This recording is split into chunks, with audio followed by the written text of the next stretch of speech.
Am I the asshole for missing another big moment for my half-siblings? My dad is so inconsistent about being in my life. He and my mom divorced when I was 1, but he bailed days after I was born.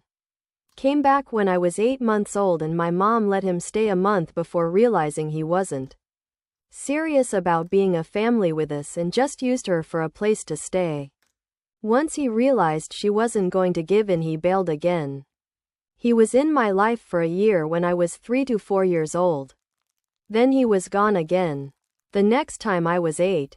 He was in my life for a few months under supervision, but he left again and he made 2 appearances.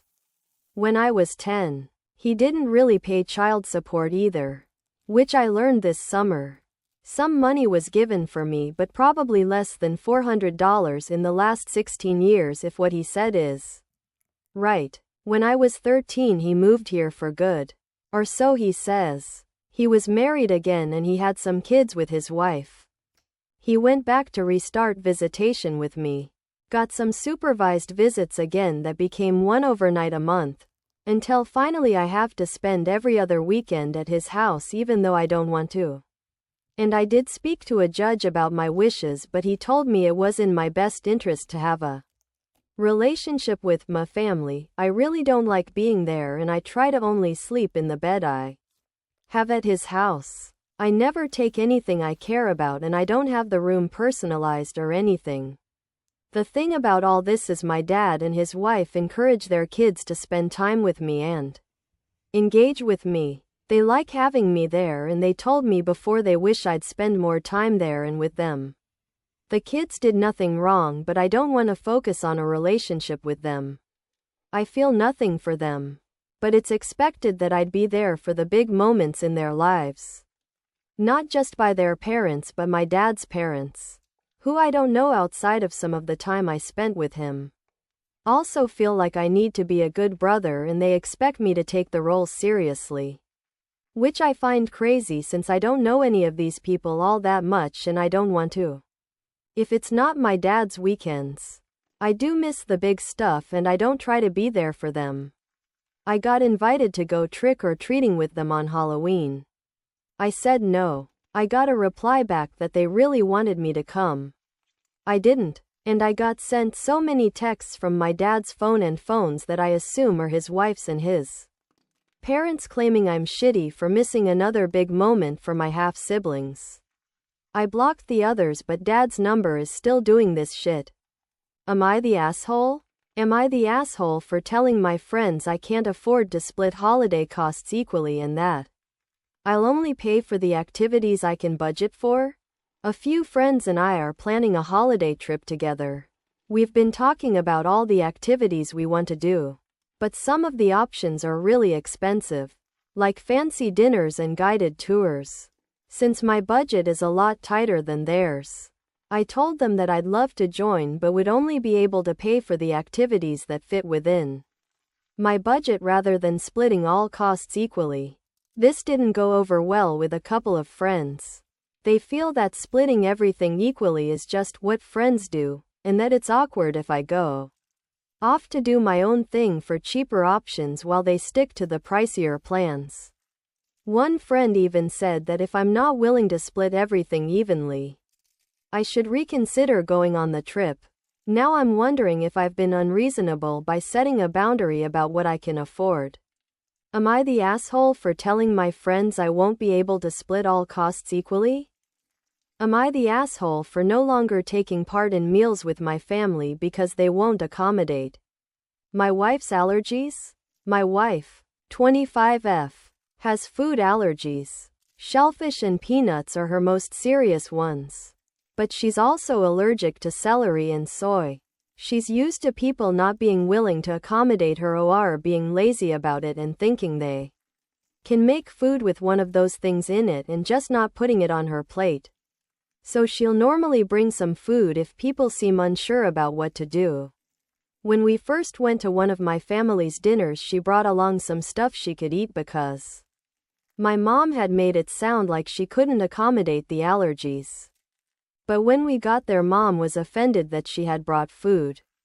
We explained why and Mom said in future she'd just make food my wife could eat. I'll say this now. Before we moved close and started joining family dinners, my wife and family got along so well and everything was fine. But we moved to be closer to both our families 18 months ago.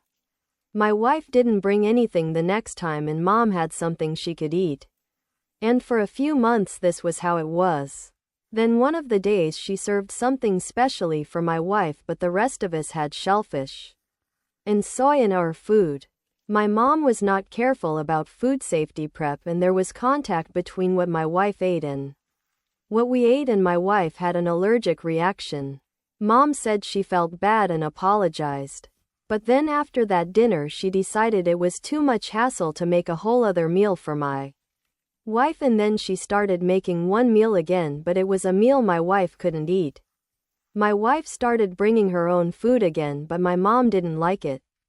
After some back and forth and me talking to my whole family about the issue, and them saying it was unfair to expect Mom to cook, but she was still adamant she didn't want to do something separate for my wife. So I told them it was for the best if my wife and I just didn't join them for these dinners. My family did not like this decision and we have faced criticism for this choice. Well, I have. They know I decided to just stop showing up. I told them the health and safety of my wife comes first, and since she can't win and she's not risking another allergic reaction eating there, and it wouldn't be fair to have her sit and watch us eat, then not going is our sole option remaining. Am I the asshole?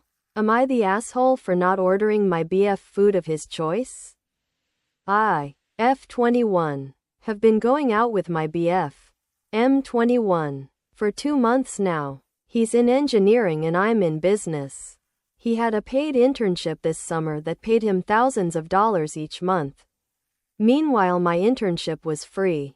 I've come to notice that after he pays for one dinner or a meal, he conveniently leaves his wallet and has zero battery when we have to eat out, order restaurant food the next time, and I have to pay for it.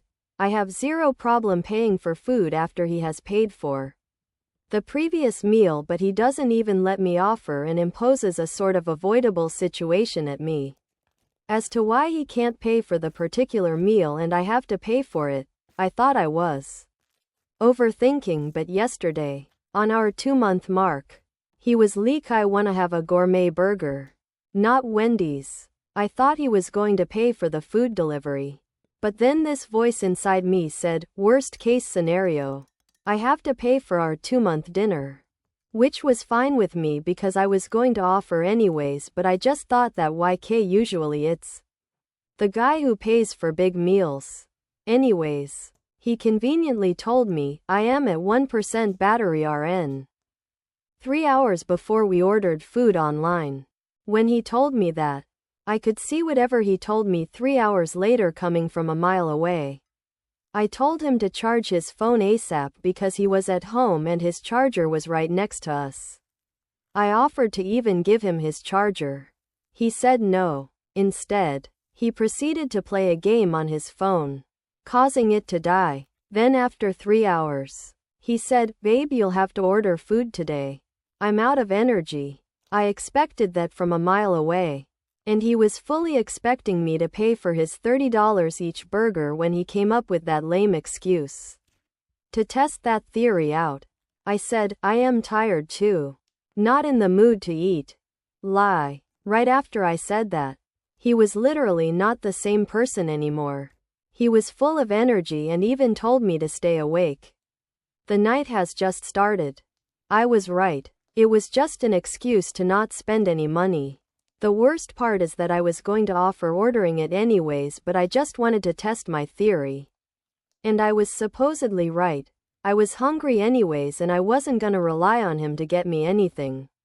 I ended up ordering a plain cheese pizza cause I ain't buying that man a gourmet burger like I originally planned to, if need be, because he has done this so many times before. Like he knew we were going to eat and he has conveniently forgotten his wallet and phone so many times. Am I the asshole not ordering my BF the food of his choice? Edit. He is really sweet, but this is the only problem I have. He is very nice otherwise. And he does pay for meals. It's for subsequent meals when he acts like this. Am I the asshole for planning a Disney trip without my stepdaughter and leaving her with her father?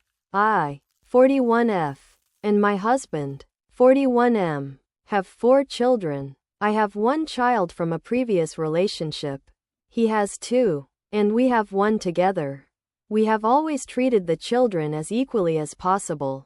Though with extended family, they don't always go on the same trips if we don't go. His parents take his children on vacations and my child doesn't want to go without me. This has never been an issue. But when we plan trips, we always take everyone. The problem is that my SD, 16F, doesn't really like anything that anyone else does. Or she will like it until someone else does. She really wanted to go on a winter trip to Colorado for skiing. None of the other children were that excited. But seeing as it's hard to find things she likes, we went. She was excited until the other kids started enjoying it too. Then she wanted to leave. This is pretty much what happens when we go on trips to the zoo, museums, anything. And if other people are already happy about it, she immediately hates the idea. We thought maybe she just wanted time with each parent alone. So we did that with both her mom and dad. She still complained the whole time. Her counselor said maybe she wants activities with both parents to show they get along. They did that, but if they show any enjoyment at all, she hates whatever they are doing. We've done girl days with her mom and I, and she hates it. We have found the less enthusiastic we are, the more she wants to do it. This applies to meals too. If someone else likes something, she finds ways to criticize it. It's like she can't let anyone else enjoy anything. She also likes things more if no one else wants to do them. This also happens when she goes with her aunt and cousins. Her sister is not like this at all. We've asked her if she has any insight. Their mother has too. And she comes up with nothing other than, she's just a B***H, and shrugs. We let her choose other day trips. Told her she can bring her friend. But it's the same. If she sees someone like something she chose, she complains and says it was her idea, like no one else can enjoy it. So this year, we had been talking about Disney for a while. My nephew has cancer and has always wanted to go with us because he has no siblings and not many friends because he's missed a lot of school. SD said it was stupid as soon as everyone else wanted to go. Her father said he would have a lot of work to catch up on when he got back. He does seasonal work and has to take the work while he can. The kids agreed that they wanted to go and he wanted us to. So I made the plans and we decided to go back another year with all of us. I made the reservations for myself, sister, nephew, and 3 of our children, deciding SD can stay back with dad since she didn't want to go anyway. My husband says I'm the asshole for not planning for her to come too, but I don't want her ruining the trip with complaints with my nephew there. Am I the asshole? Edit. To clarify, I asked SD multiple times if she wanted to go as I planned, so I would know at each stage if she had changed her mind. She was adamant every time she didn't want to go. Her dad says she always says she doesn't want to go but would regret missing out. This is based on last summer's vacation when she said she didn't want to go but loved it. We were at a campground and it rained the whole time. We were pretty miserable, but she thought it was funny.